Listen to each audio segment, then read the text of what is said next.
ഇന്നിപ്പോൾ നമുക്ക് കഴിക്കാൻ ചോറുണ്ട്, സാമ്പാറുണ്ട്, കോവയ്ക്ക തോരനുണ്ട്, മത്തങ്ങപ്പയർ എരിശ്ശേരിയുണ്ട്, കൂട്ടുകറിയുണ്ട്, അവിയലുണ്ട്, ഇഞ്ചിപ്പുളിയുണ്ട്. ഇതൊന്നും കൂടാതെ അച്ചാറുണ്ട്, പപ്പടമുണ്ട്, കൂടെ കുടിക്കാൻ വെള്ളമുണ്ട്. എന്നും നോൺ വെജ് കഴിച്ച് മടുത്തു കേട്ടോ.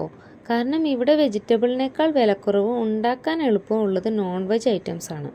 അപ്പോൾ തോന്നിയതാണ് ഒരു ദിവസം ഫുള്ള് പച്ചക്കറി മാത്രം കഴിക്കാമെന്ന്. ഇതെല്ലാം വിളമ്പി നമുക്ക് ഇഷ്ടമുള്ളവർക്ക് കൊടുത്ത് അവരത് ഇഷ്ടത്തോടെ ആസ്വദിച്ച് കഴിക്കുമ്പോൾ നമുക്കതൊരു സന്തോഷമല്ലേ. അത് കാണുമ്പോൾ എൻ്റെ മനസ്സും അവരുടെ വയറും ഒരുപോലെ നിറയും.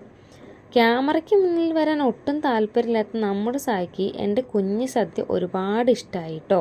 അപ്പോൾ സാൻ്റെ ഫേവറേറ്റ് ഐറ്റം എന്ന് പറയുന്നത് ഇഞ്ചിപ്പുളിയാണ്. സദ്യയിൽ എൻ്റെ ഫേവറേറ്റ് ഐറ്റം അവിയലും കൂട്ടുകറിയാണ്. നിങ്ങളുടെ ഇഷ്ടപ്പെട്ട ഐറ്റം കമൻറ്റ് ചെയ്യണേ. അതുപോലെ വെജാണോ നോൺ വെജാണോ കൂടുതൽ ഇഷ്ടം എന്നും പറയണം കേട്ടോ.